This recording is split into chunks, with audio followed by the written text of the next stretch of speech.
Hello and welcome to Sweet Pea Tales. This is Radhika, and today you are going to meet Winnie the Pooh. Well, he's also known as Pooh Bear or simply Pooh. Isn't he cuddly and lovable?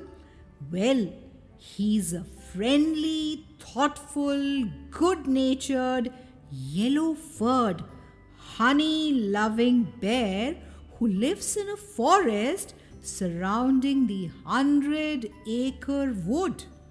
Not just that, he's always willing to help his friends and try his best. And his friends include a little boy called Christopher Robin, Piglet, Rabbit, Kanga the kangaroo, Roo his Joey, and many more. You'll meet them in the many stories that I'll be reading to you. So let's hear about today's adventure and find out which of his friends are with him today. One sunny morning, in a little house somewhere deep in the 100-acre wood, a very round bear named Winnie the Pooh was touching his toes. He was breathing deeply when, all of a sudden, he felt his tummy rumble. "Oh my!" said Pooh. "This exercising is making me hungry." Pooh hurried to the cupboard and got out his honey pot. But he had already eaten all the honey for breakfast. "Bother!" said Pooh. "There's nothing left but the sticky part." But since the sticky part was better than no honey at all, Pooh stuck his nose into the pot as far as it would go and licked up the last little patches left at the bottom. While his head was deep inside the pot, Pooh heard buzzing around his ears. "That buzzing means something," Pooh said, his voice echoing inside the honey pot. Pop! He pulled his head out just in time to see a bee fly out his window. "Oh!" said Pooh, "a bee! And where there are bees, there is usually honey." Pooh followed the bee through the 100-acre wood until he came to the foot of a very tall tree. When he looked up, he saw the bee buzzing around a hole in the tree. "Honey!" said Pooh, and he began to climb. He climbed and he climbed all the way up the tree until he reached a branch right next to the hole. As Pooh leaned towards the hole, the branch began to bend. The more he leaned, the more the branch bent until he could almost reach the honey.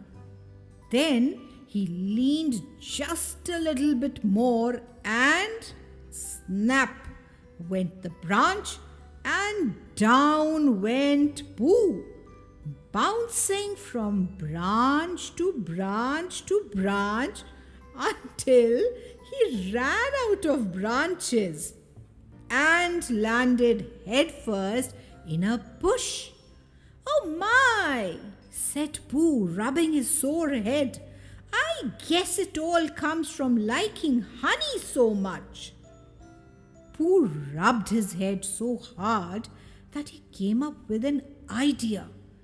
First, he borrowed a balloon from his friend Christopher Robin. "But you can't get honey with a balloon," Christopher Robin told Pooh.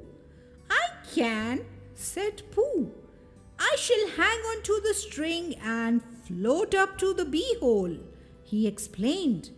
Then Pooh rolled himself in mud until he was covered from his nose to his toes. "I'm pretending to be a little black storm cloud," Pooh told Christopher Robin, "to fool the bees. "Silly old bear," said Christopher Robin as he watched Pooh float up into the sky and dangle right outside the hole. Pooh reached in and pulled out a paw full of golden honey. But the bees began to buzz suspiciously around his head. "Christopher Robin!" called Pooh, swatting at the bees and swinging wildly from the end of the balloon string. "I think the bees suspect that I am not a little black storm cloud."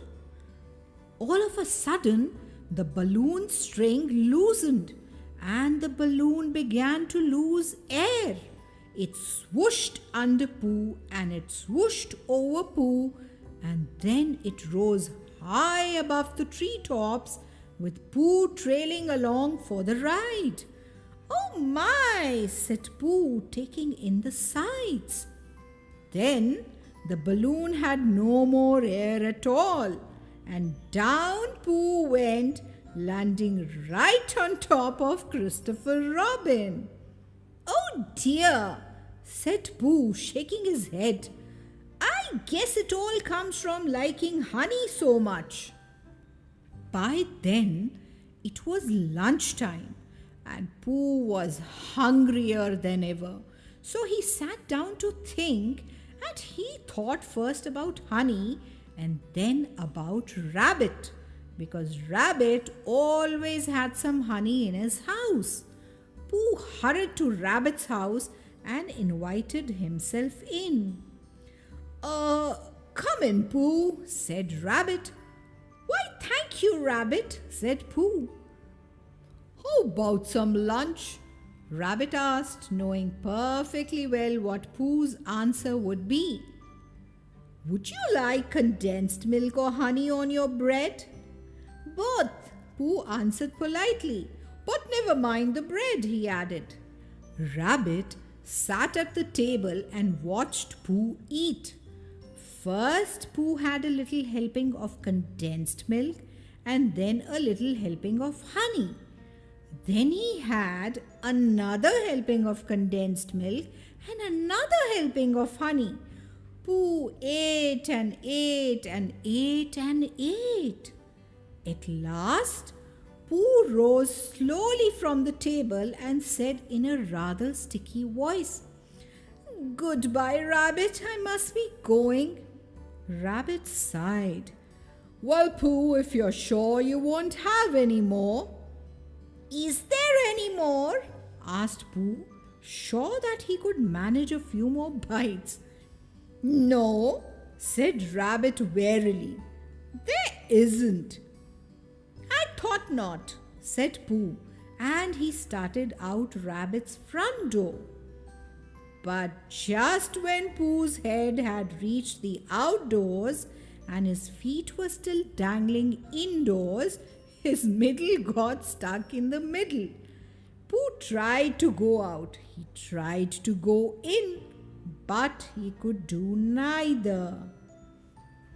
"Bother," said Pooh. "It all comes from not having a big enough front door." "Nonsense," said Rabbit sharply. "It all comes from eating too much." And off he went, hurrying out his back door to fetch Christopher Robin. Now there was nothing for Pooh to do but wait.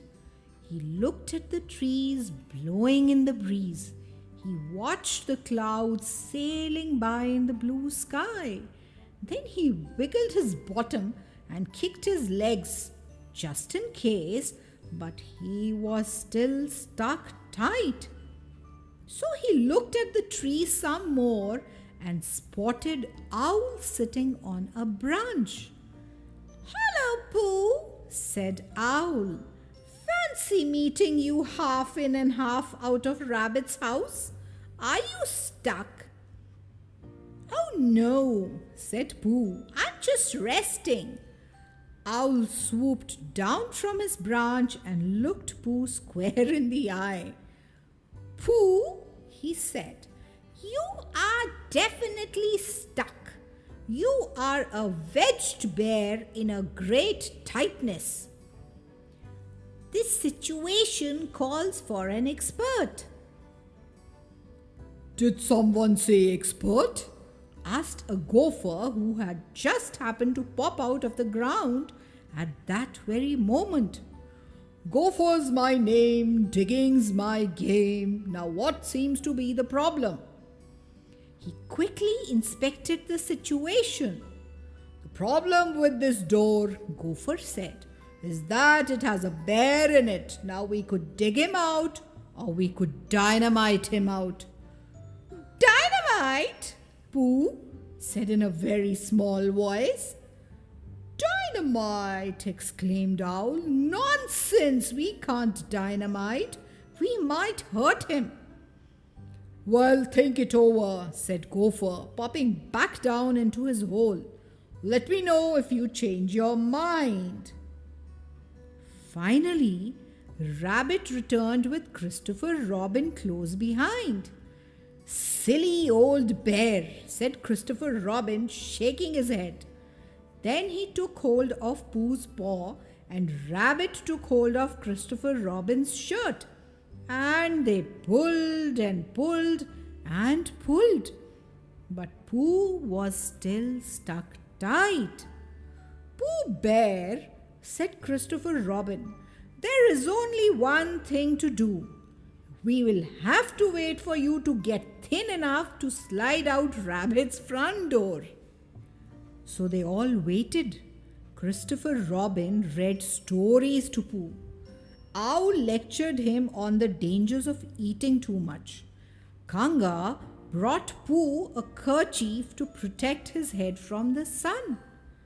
Eeyore made gloomy predictions about how long it might take for Pooh to get thinner. It could be days, he said with a sigh.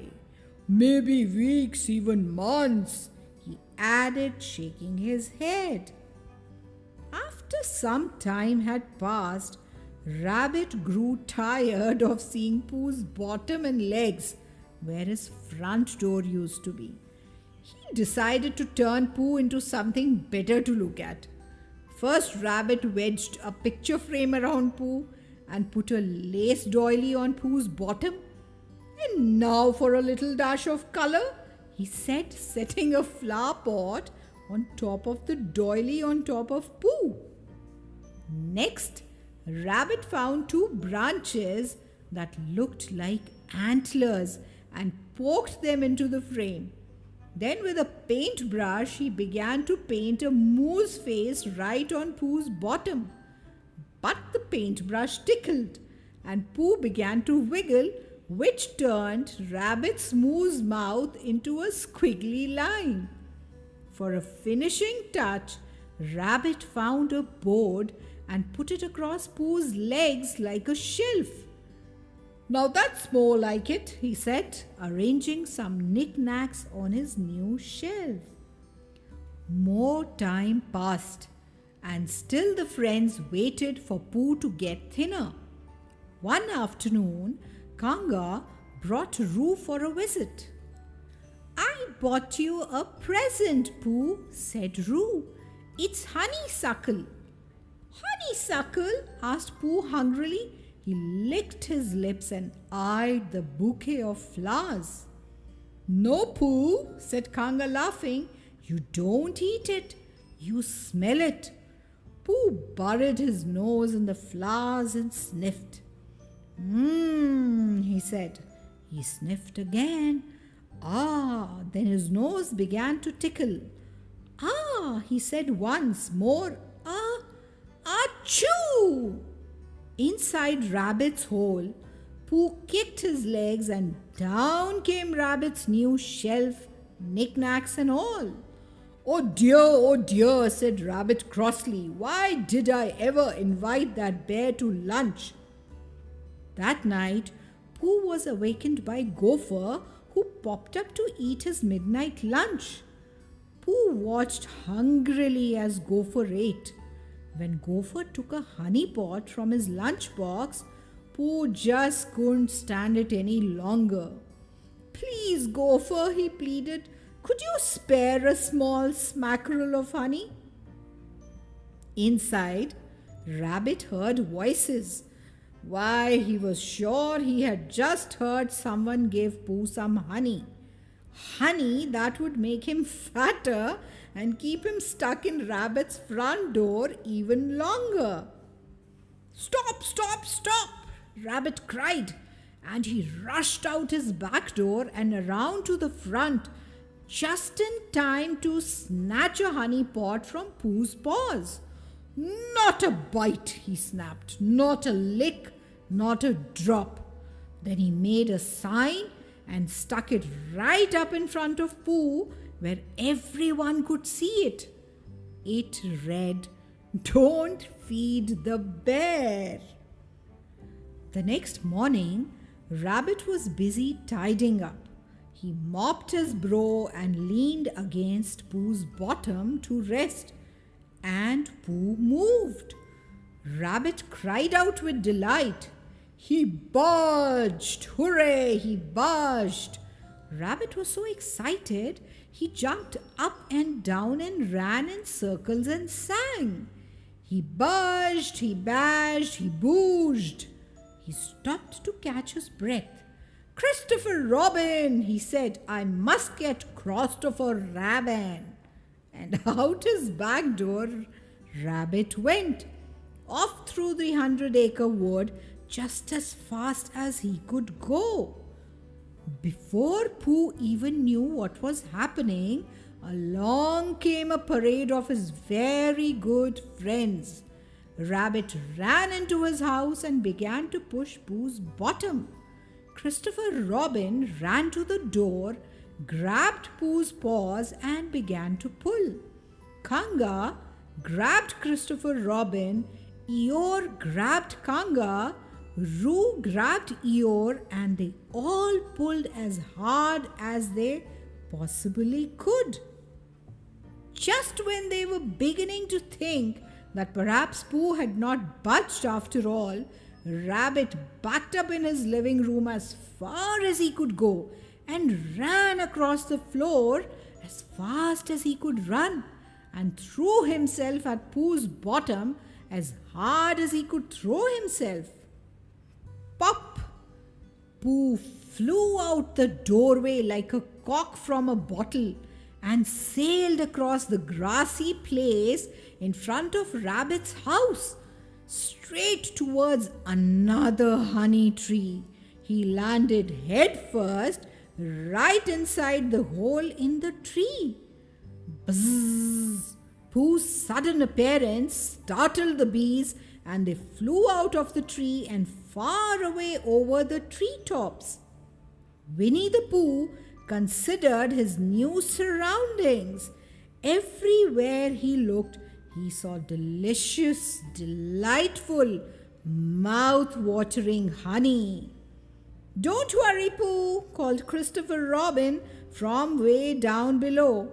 "We'll get you out." "Take your time, Christopher Robin," said Pooh. "Take your time."